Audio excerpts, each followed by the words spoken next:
Hello everyone, welcome back to my YouTube channel. तो ये है गुजराती एक छोटी सी सीरीज जिसमें हमने कवर किया है द्वारका। द्वारका से सोमनाथ और सोमनाथ के बाद दीव।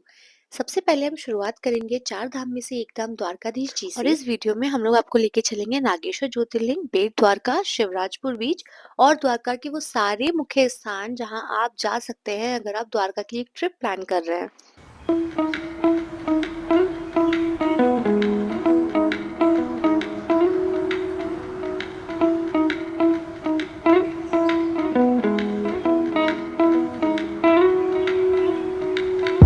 अभी हो रहा है मॉर्निंग के 7:45 और हमारी ट्रेन है दिल्ली सराय रोहिला से 8:10 पे पोरबंदर एक्सप्रेस। मुझे ट्रेन मिल गई है। अभी पूरा कोच खाली है क्योंकि मेरे फ्रेंड्स गुड़गांव से बैठे हैं और मैं दिल्ली से बैठी हूँ। जैसे अभी ट्रेन लगी थी मुझे इस बार मिली है अपर बर्थ। ट्रेन की कंडीशन उतनी अच्छी नहीं है, ओके ओके है। जय श्री कृष्णा। जामनगर आदि को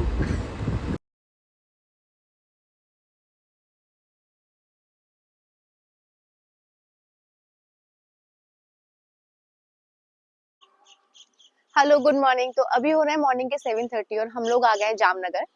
बात करते हैं, अगर आप दिल्ली से द्वारका आना चाहते हैं तो सबसे बेस्ट ऑप्शन है, दिल्ली से काफी सारी ट्रेन आपको जामनगर के लिए मिल जाएंगी। तो हम आए थे दी पोरबंदर एक्सप्रेस से, जो कल सुबह 8 बजे दिल्ली से चली थी और आज 6 बजे उसने हमें यहाँ पर जामनगर पे छोड़ दिया है। वैसे तो जामनगर से द्वारका जाने के बहुत सारे ऑप्शन है क्योंकि 140 किलोमीटर है, तो आप बस ले सकते हैं, टैक्सी हायर कर सकते हैं, बट ट्रेन हमें सबसे बेस्ट ऑप्शन लगा। 2 आवर्स का हमारा वेट टाइम था और अब हमारी ट्रेन है ओखा एक्सप्रेस, जो हमें अप्रोक्स 2.5-3 घंटे में द्वारका छोड़ देगी। इसके अलावा अगर आप जामनगर नहीं आना चाहते हैं तो आप राजकोट आ सकते हैं या फिर आप पोरबंदर भी आ सकते हैं। पोरबंदर से द्वारका का जो डिस्टेंस है वो 110 किलोमीटर्स के अराउंड है। जामनगर तक आने के लिए फ्लाइट का ऑप्शन भी रहता है, बट वो थोड़ा कॉस्टली साइड पे पड़ जाता है, जहाँ ट्रेन आपको कॉस्ट करेगी मैक्स टू मैक्स 1500 to 2000 और वहीं पे फ्लाइट आपको कॉस्ट करेगी 12,000 के अराउंड। तो ट्रेन एक बेस्ट ऑप्शन है। बाकी आप गुजरात में मेन द्वारका के लिए काफी सारे स्टेशन से ट्रेन चलती है, लेकिन उसकी अवेलेबिलिटी आपको अपनी सिटी के अकॉर्डिंग देखनी होगी।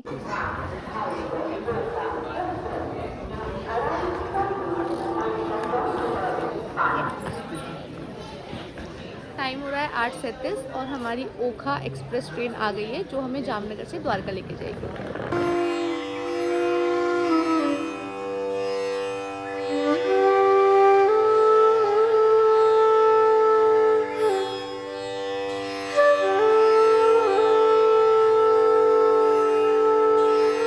अभी हो रहे हैं 12 बजने में 10 मिनट और हम लोग पहुंच चुके हैं द्वारका। हम इस ट्रेन से आए थे, ये जामनगर से जो हमने ट्रेन ली थी जो ओखा जाती है, ओखा एक्सप्रेस, उसने हमें ऑलमोस्ट टाइम से पहले ही द्वारका छोड़ दिया है और ट्रेन बहुत ही साफ और खाली थी, तो हमें उतनी दिक्कत नहीं हुई। काफी लॉन्ग जर्नी रही, ऑलमोस्ट 24-26 आवर्स तक हम ट्रैवल किए और अब हम द्वारका आ गए। यहाँ का स्टेशन, मैंने एक चीज देखी कि गुजरात में सब कुछ बहुत ही साफ है और जिस ट्रेन से हम आए हैं ये भी ट्रेन अच्छी थी और मतलब ऑप्शन बढ़िया है। अगर आप टैक्सी में पैसे वेस्ट नहीं करना चाहते तो आप लोग आराम से ट्रेन से आ सकते हैं। अभी हम ले रहे हैं यहाँ से एग्जिट और आज की जर्नी कैसी रहती है, आज हम कहाँ कहाँ जाएंगे, ये मैं आपको आगे बताती हूँ। Main attraction of Dwarka, Dwarkadhish मंदिर, सुदामा सेतु, गोमती घाट, गायत्री शक्तिपीठ, भटकेश्वर महादेव, रुक्मणी मंदिर, शिवराजपुर बीच, नागेश्वर ज्योतिर्लिंग, गोपी तालाब और बेट द्वारका। ये है द्वारका का रेलवे स्टेशन। यहाँ से हमने ऑटो किया है, इसने हमें चार्ज किया है 100 रुपीज़। 100 रुपीज़ और उससे कम मिलता है, यहाँ पे 20 रुपीज़ पर पर्सन सवारी मिल जाती है इस टाइप के ऑटोज में।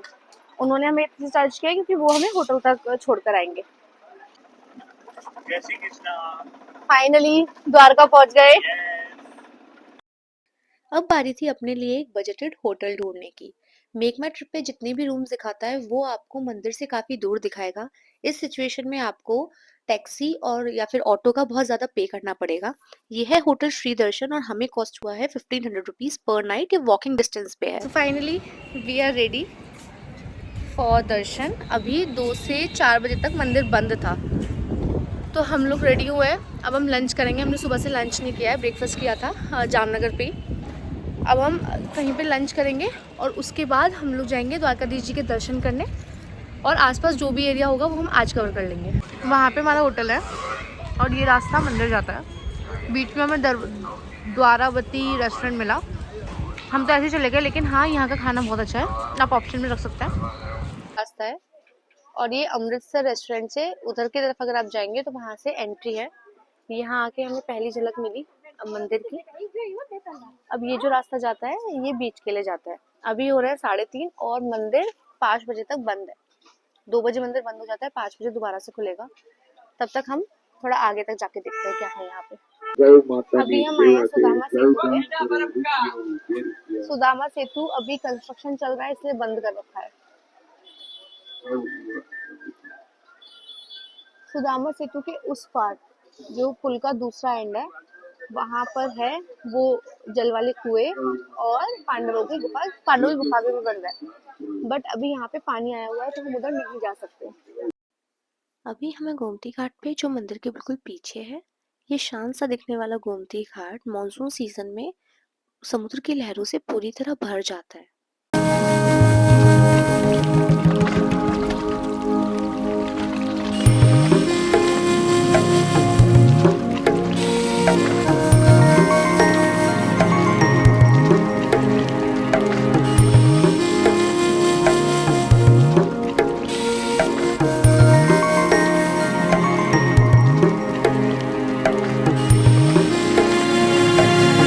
दिख रहा है वहाँ पे द्वारकाधीश जी का मंदिर है और पहले ही रोड पे यहाँ पर लॉकर रूम है। यहाँ पर हम अपना कोई भी मोबाइल या कुछ भी सामान जमा करा सकते हैं। बेसिकली मंदिर में कुछ भी अलाउड नहीं है, जितना सब कुछ है वो यहीं पे आके जमा करके जाना होगा। यहाँ से चेक इन कराने के बाद इस रास्ते से वो जो द्वार दिख रहा है सामने, श्री द्वारकाधीश मंदिर जहाँ पे लिखा हुआ है, वहां से आपको एंट्री लेनी होती है और अंदर एक और लाइन लगती है। फाइनली हम लोगों के दर्शन हो गए और बहुत अच्छे दर्शन हुए। हम लोगों ने 2 बार लाइन में लग के दर्शन किए। मतलब छोटी लाइन थी, उतनी ज्यादा लाइन नहीं थी। उसका मेन रीजन ये था कि जब 5 बजे मंदिर ओपन हुआ है उसी टाइम हम लोग इस वाली लाइन में आ गए थे। ये वाली लाइन मेन है। अगर आप जैसे 2 बजे मंदिर बंद हो जाता है और 5 बजे खुलेगा, तो अगर आप टाइम से इस लाइन में आकर खड़े हो गए तो अंदर उतने इशू नहीं है, अंदर तो बहुत छोटी लाइन है। अब हम कोशिश करेंगे हम सुबह एक और बार आके यहाँ के दर्शन करें। यात्रिक भोजन प्रसादालय, यहाँ पे 30 रुपए में आपको खाना मिलता है, जिसके बारे में अभी आपको बता रही थी। इसकी टाइमिंग सुबह 11 से 1-1:30 बजे तक है और शाम को 7 से 9:30 बजे तक है। ये जब आप मंदिर से आएंगे और गोमती घाट के लिए आपको लेफ्ट लेना होगा, उसी के रास्ते में पड़ेगा। अभी फिलहाल हम हैं गोमती घाट। टोटल यहाँ पे 16 घाट है, तो उसमें से एक घाट पे अभी फिलहाल हम आए हैं। ये पीछे एक गली जा रही है उसमें से, इस टाइम यहाँ पे हम दीपदान कर सकते हैं।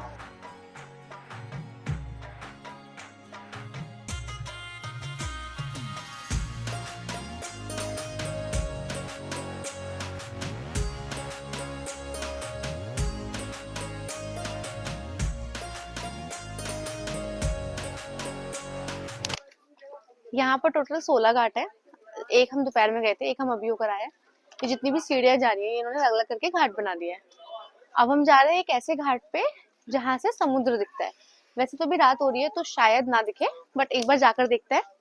वहाँ सुबह आएंगे। वहाँ गोमती घाट के सारे 16 घाट होते हुए हम लोग आ गए हैं लास्ट में। इस घाट से समुद्र दिखता है। तो जो पानी आने वाली बात थी, तो अगर आपको दिखाई दे रहा हो, मैं मॉर्निंग में फिर से शूट करूंगी। ये जो लहरें आ रही हैं, पानी की काफी ज्यादा अच्छी आवाज आ रही है। इसका पानी जब लहरें तेज होती हैं तो यहाँ सुदामा सेतु होता हुआ सारे घाटों को कवर कर लेता है। अगर आपको स्टे का ऑप्शन चाहिए तो ये सी फेसिंग आपको यहाँ पे मिल जाएंगे। जैसे यहाँ पे देवभूमि रेसिडेंसी है, मेक माई ट्रिप पे आपको ये दिखेगा। सामने से ये ऐसा दिखता है। और उसके अलावा स्टे के जितने भी ऑप्शंस हैं मंदिर के पास अगर आप लेंगे तो वो बहुत ही अच्छा होगा कि मंदिर से आप इजीली आ जा सकते हैं। यहाँ पे जो मिनिमम रूम की कॉस्ट है वो है 1200 to 1500, जो आपको बेसिक 2 सीटर या फिर 3 सीटर रूम मिलेगा। उसके अलावा तो फिर है बजटेड ऑप्शन में 1200 to 1300 आपको मिल जाएगा। जैसे गोमती घाट से आएंगे तो गोमती टूर एंड ट्रेवल्स करके है, ये आपको डेली सर्विस प्रोवाइड करते हैं बस की, गाड़ी की और स्कूटी की। बस हाफ डे और फुल डे दोनों आप मतलब कोई भी आप बुक कर सकता है। बस चार्ज करती है 150 rupees per person for half day, जिसमें वो 4 जगह लेकर जाती है। 4 जगह में से है नागेश्वर, गोपी तालाब, बेट द्वारका और रुक्मणी मंदिर। ये हाफ डे में आपको दर्शन करा के लाएंगे 150 रुपीज पर पर्सन बस में, और 1800 रुपये आप कैब मतलब इनसे कैब बुक कर सकते हैं। अगर आप फुल डे की कैब ले रहे हैं तो ये चार्ज करेंगे 2500। और बस आपको फुल डे नहीं लेके जाएगी। बस की टाइमिंग क्या है भैया? सुबह 7 बजे बस लेकर जाती है, दोपहर के 2 बजे वापस आपको आना होता है। घाट पर जो ये गोमती ट्रैवल्स था, यहाँ से हमने टैक्सी बुक कर लिया कल के लिए, बार्गेनिंग करके बहुत सारी भैया ने सिर्फ 300 रुपये कम किए, और हमें कॉस्ट हुई है 2200 पूरे दिन के। टाइमिंग्स हमारे ऊपर है, हम उन्हें किस टाइम बुलाएंगे किस टाइम छोड़ेंगे। तो अब हमारा प्लान ऐसा है, हम सुबह द्वारकाधीश जी के एक और बार दर्शन करके हम उन्हें बुलाएंगे। हम बेट द्वारका और सारे स्पॉट्स कवर करेंगे, और उसके बाद उन्हें ही बोलेंगे हमें रेलवे स्टेशन छोड़ने के लिए। कल हमारी यहाँ से ट्रेन है सोमनाथ जी के लिए। कल हमारे काफ़ी अच्छे दर्शन हुए और अब हो रहा है सुबह के 6 और हम लोग निकल गए हैं दर्शन करने। ये दर्शन के लिए यहाँ पर 2 गेट हैं, एक ये वाला है और एक दूसरी साइड पड़ता है स्वर्ग द्वार। यहाँ से आप एंट्री लेके जब अंदर जाएंगे तो अंदर फिर से एक लाइन लगेगी जहाँ से आपको दर्शन होंगे। ये मंदिर के ऊपर जो ध्वज है, ये दिन में 3 से 6 बार बदला जाता है। और अगर आपको दिख रहा होगा तो उसके ऊपर एक चंद्रमा और सूरज का चिन्ह बना हुआ है। तो उनका मानना ये है कि जब तक सूरज चांद रहेंगे तब तक ये मंदिर ऐसा का ऐसा ही रहेगा। इस मंदिर का तब तक कोई कुछ नहीं कर सकता। तभी इस मंदिर पे कितनी भी आपदाएं आई, बट इस मंदिर को कुछ नहीं हुआ। तो ध्वज पे लगे सूरज चंद्र का मतलब वो है। ऊपर जो ऑरेंज कलर का आपको दिख रहा होगा एक और गुंबद पे ऑरेंज कलर जो है, वो इनकी कुलदेवी शक्ति माता है। कहते हैं कि शक्ति माता ही इस मंदिर को चारों दिशाओं से प्रोटेक्ट कर रही है।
अभी हम जा रहे हैं गोमती घाट। उससे पहले हम करेंगे कहीं रुक के नाश्ता।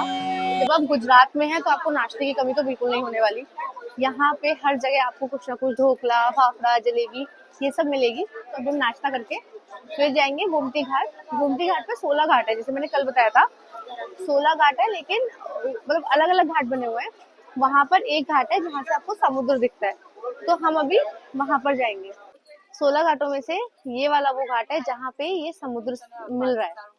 तो वहां से समुद्र की लहरें आती हैं, और यहाँ पे पूरा पानी 6 घंटे के करीबन रहता है। मतलब एग्जैक्ट टाइम तो खैर कोई नहीं बता रहा, कोई कहता है कभी जाता है कभी आता है, बट यहाँ पे पानी भर जाता है। और जैसे ही वेव्स वापस लौटती हैं तो ये जगह खाली हो जाती है।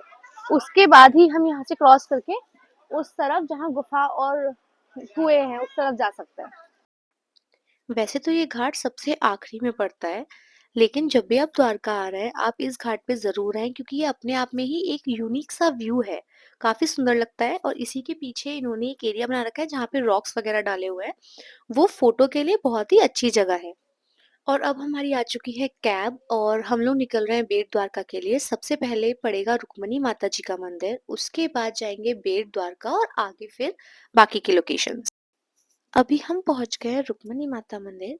ये मंदिर मेन द्वारका सिटी से 2 किलोमीटर की दूरी पर है और मंदिर सुबह 6 बजे से 12 बजे तक खुलता है, फिर 1 बजे से शाम को 5 बजे तक खुला रहता है। जब दुर्वासा ऋषि को कृष्ण जी और रुक्मणी माता पालकी में लेकर आ रहे थे, और रुक्मणी माता को प्यास लगने के कारण, जब रुक्मणी माता को प्यास लगी तो कृष्ण जी ने अपने पैर के अंगूठे से जल की धारा उत्पन्न करी थी, और रुक्मणी माता ने जल का सेवन किया। तो दुर्वासा ऋषि ने उन्हें श्राप दिया कि आपने मेरे बिना आज्ञा के, मुझसे बिना पूछे अगर ऐसा किया है तो उसके लिए मतलब आपको दंड दिया जाएगा। तो रुक्मणी माता 12 साल यहाँ पे तपस्या करी थी उन्होंने। 12 साल तपस्या करने के बाद फिर वो वापस अपने महल गई। अब हम जा रहे हैं बेट द्वारका और फिलहाल हमें सुदर्शन सेतु भी अपने आप में भाई बहुत ही सुंदर ब्रिज इन लोगों ने बनाया हुआ है। यहाँ का व्यू भी बहुत अच्छा है, आसपास देखेंगे समुद्र ही समुद्र दिखेगा। जब भी आप यहाँ से गुजरे तो एक स्टॉप लेना ना भूलें।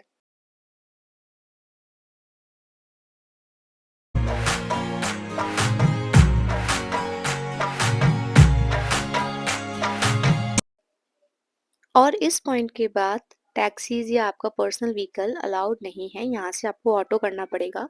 शेयरिंग में भी ऑटो चलता है बट वो सिर्फ आपको बेट द्वारका घुमा कर लाएंगे, मतलब जो वहाँ 2-3 मंदिर है।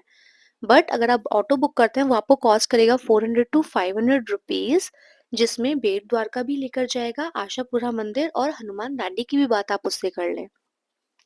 अब सबसे पहला स्टॉप सोने की द्वारका।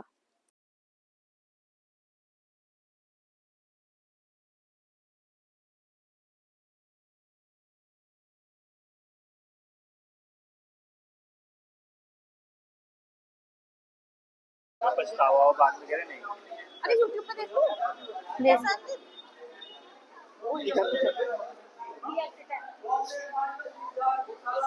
ये है सोने की द्वारका। हम इसमें अंदर नहीं जा रहे हैं, हमको थोड़ा टाइम की कमी है। बट यहाँ पे टिकट विंडो है, 40 रुपए का टिकट है, उसे लेकर आप अंदर जा सकते हैं। Full ticket 40 rupees. यहाँ पर आपको जगह जगह ऐसी शंख की दुकान दिखेंगी जो कि आपको बोलेंगे प्योर क्वालिटी के शंख है, बट हाँ देखिए।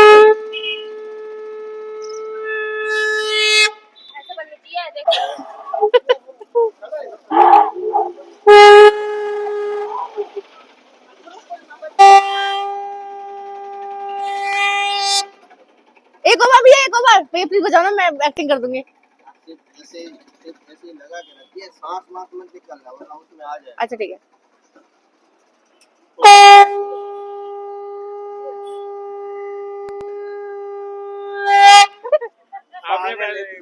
शंख बजाने के मल्टीपल फेल्ड अटेम्प्ट्स देने के बाद हम लोग आगे बढ़े बेट द्वारका के मुख्य मंदिर की ओर। यहाँ पर श्री कृष्ण भगवान रहा करते थे।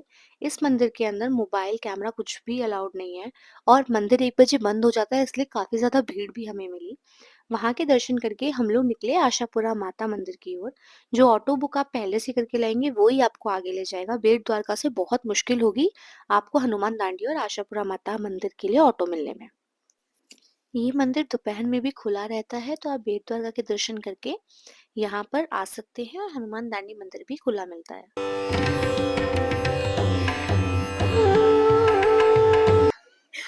कहा जाता है जब कृष्ण भगवान को यहाँ पे अपनी नगरी बसानी थी तो उन्होंने यहाँ पे जो राक्षस था उसको उसका वध करके उसकी मुक्ति के लिए यहाँ हवन करवाया था 84 कुंडों में, और फिर राक्षस मुक्त करा के उन्होंने यहाँ अपनी नगरी बसाई थी। हम आ गए हनुमान दड्डी। पहले हम गए थे आशापुरा मंदिर जो कि ये सामने रोड पर जाके है, और अब हम आए हैं हनुमान मंदिर। ये भी बेट द्वारका में आता है पर ये बेट द्वारका से थोड़ा सा आगे है। तो बेट द्वारका के बाद अपने व्हीकल तो अलाउ है नहीं, तो आपको यहाँ से कुछ ऑटो वगैरह करके आना होगा। मंदिर सोमवार, बुधवार, गुरुवार, शुक्रवार को सुबह 7 से 8 बजे तक, 8:30 बजे तक खुलता है। मंगल, शनिवार, रविवार को 7 से 10 बजे तक खुलता है। गर्मी बहुत ज्यादा है तो अब थोड़ी थोड़ी हालत खराब हो रही है। अभी हो रहा है दोपहर के 1:30 बज रहे हैं। हम लोग बेट द्वारका गए, मेन जहाँ द्वारकाधीश जी का मंदिर है, रुक्मणी माता के मंदिर गए और आशापुरा मंदिर होते हुए अब हम आए हनुमान नदी। बीच में हमने थोड़ा सा घूमा, मार्केट वगैरह और खाया पिया भी, तो मतलब 3-4 घंटे में ये सारी चीजें कवर हो जाएंगी। अब हनुमान जी के दर्शन करके फिर हम देखते हैं आगे कहाँ जाएंगे। यहाँ पर हनुमान जी हैं और उनके साइड में उनके पुत्र मकरध्वज है।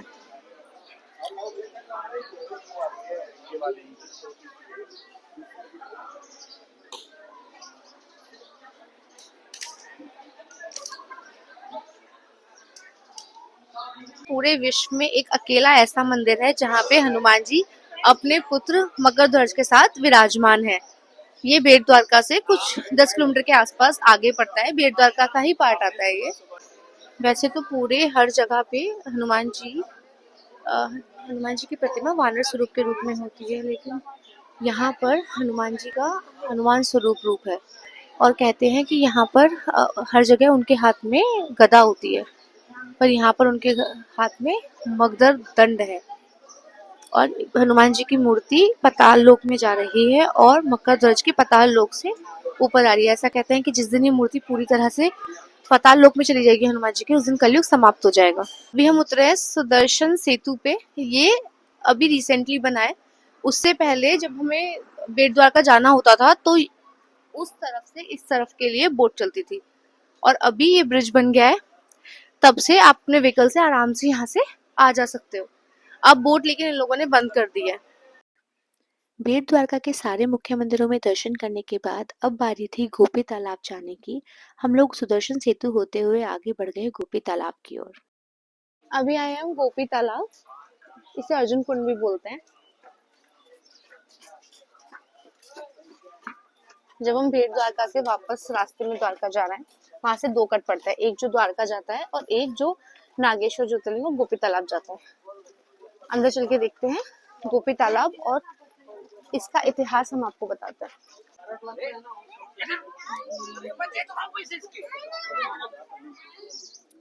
जूते चप्पल यहाँ उतारे था, हम पहले उतारा है।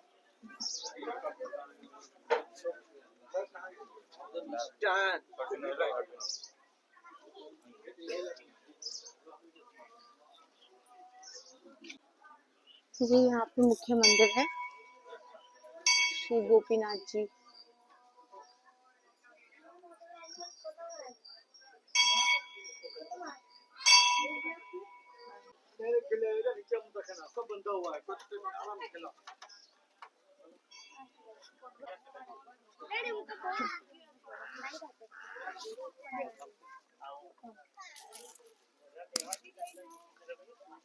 अभी हमें गोपी तालाब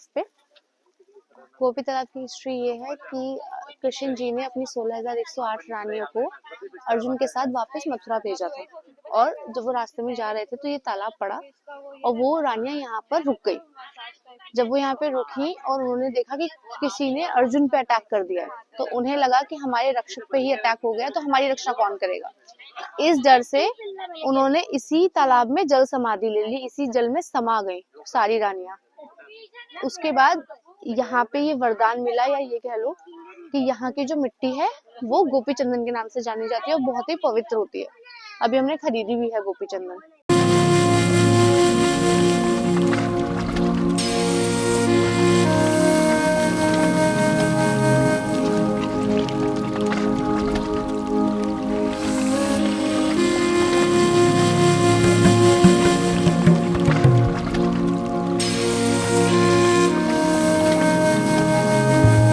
हम लोग जा रहे हैं नागेश्वर ज्योतिर्लिंग।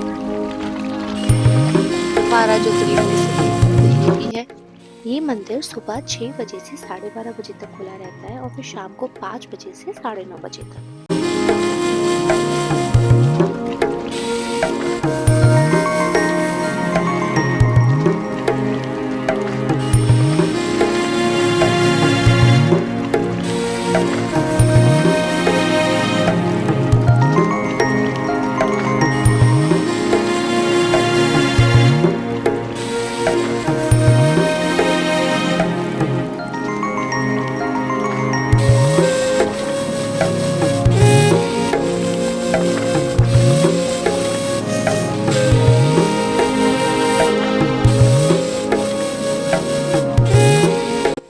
आज बायलक हमें यहाँ पर बिल्कुल भी भीड़ नहीं मिली, बिल्कुल डायरेक्ट दर्शन हो गए, वरना ये जितनी भी आप रेलिंग देख रहे हैं ये पूरा भर भर के भीड़ यहाँ पर चलती है।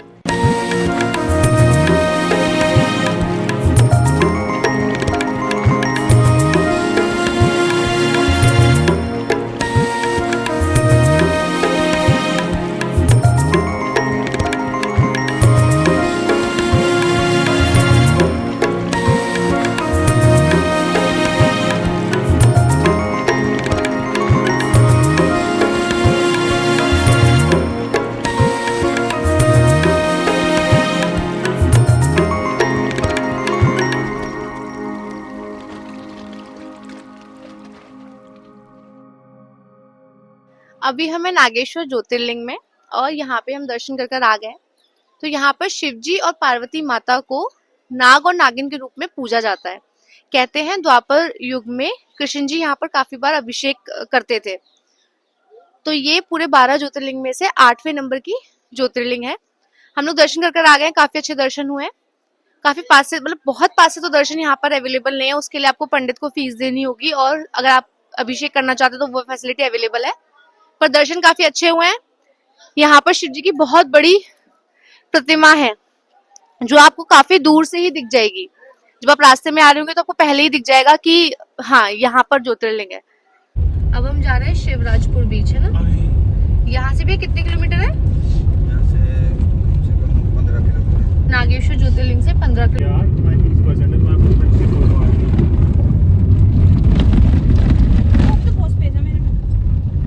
अभी हम आए शिवराजपुर बीच पे। तो जब मैं ट्रेन में भी आ रही थी तो मुझे बहुत सारे लोगों ने बोला था कि शिवराजपुर बीच ज़रूर जाना, तो वो सही कह रहे थे। शिवराजपुर बीच सच में बहुत अच्छा है। यहाँ पे काफ़ी सारे वाटर स्पोर्ट्स एक्टिविटी हो रही हैं जिसका वो चार्ज करेंगे 200 रुपीज़ पर पर्सन। यहाँ पे काफ़ी तरह तरह की बोट्स हैं जिन्हें आप ले सकते हो सिर्फ 200 रुपये पर पर्सन में।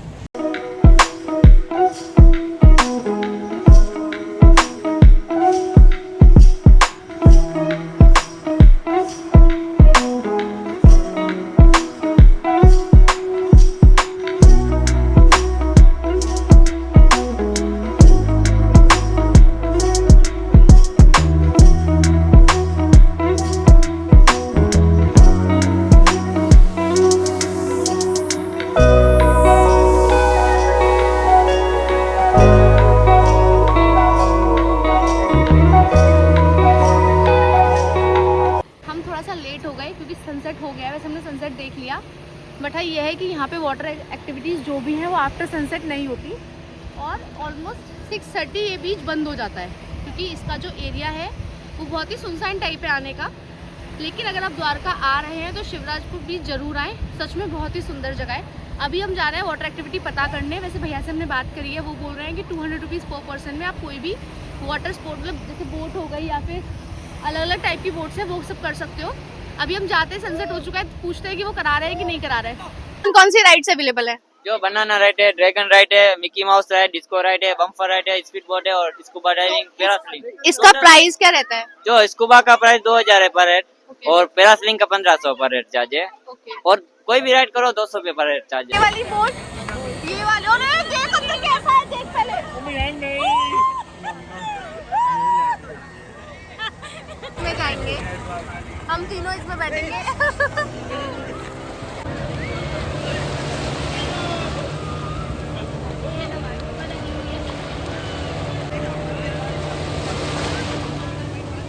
ये कौन सी बोट बोलते हैं? Disco ride. हम डिस्को राइड कर आए हैं, कसम से बहुत अमेजिंग, मेरा पूरा ब्रह्मांड घूम गया। मजा तो बहुत आया, लेकिन जैसे ये ऊपर की तरफ बोट जा रही थी तो मुझे लग रहा था इसके हाथ छूटे और मुझे वाकई बहुत मजा आया। शिवराजपुर बीच के खूब सुंदर व्यूज एंजॉय करने के बाद अब हम जा रहे हैं भड़केश्वर महादेव मंदिर, जो कि हमारी द्वारका ट्रिप की लास्ट डेस्टिनेशन है। कहते हैं 5000 साल पहले ये शिवलिंग खुद ही समुद्र में प्रकट हुई थी, और जून जुलाई के महीने में समुद्र की लहरें खुद ही आके जल अभिषेक करती है। मतलब ये जो सामने शिवलिंग आपको दिख रही है, ये पूरी तरह लहरों से, पानी से ढक जाती है। अभी हो रहा है 7:38 और 9 बजे हमारी ट्रेन है। हम हो गए लेट यहाँ पे आने के लिए। अगर आप आ रहे हैं तो आप कोशिश करें कि सनसेट से पहले आए, क्योंकि इसके चारों ओर आपको समुद्र दिखेगा और ये व्यूज बहुत अच्छे हैं। ये द्वारकाधीश मंदिर से सिर्फ 2 किलोमीटर दूर है, और ये मंदिर सारा दिन खुला रहता है। लेकिन अगर आपको जल अभिषेक करना है तो वो आप 12 बजे से पहले ही कर सकते हैं।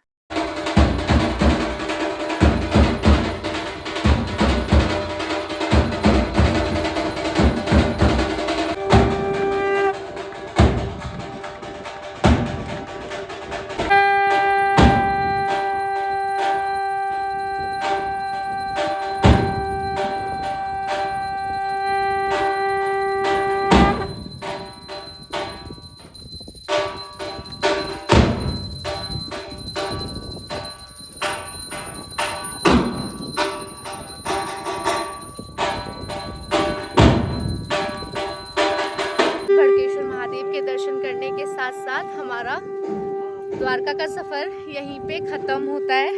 तो अब हम जा रहे हैं स्टेशन। मिलते हैं आपसे सोमनाथ में। Toodles. बाय बाय करो। Bye bye toodles. नेक्स्ट मिलते हैं नेक्स्ट वेकेशन पे, वो से नेक्स्ट डेस्टिनेशन पे डेस्टिनेशन पे। Bye-bye. सोमनाथ में।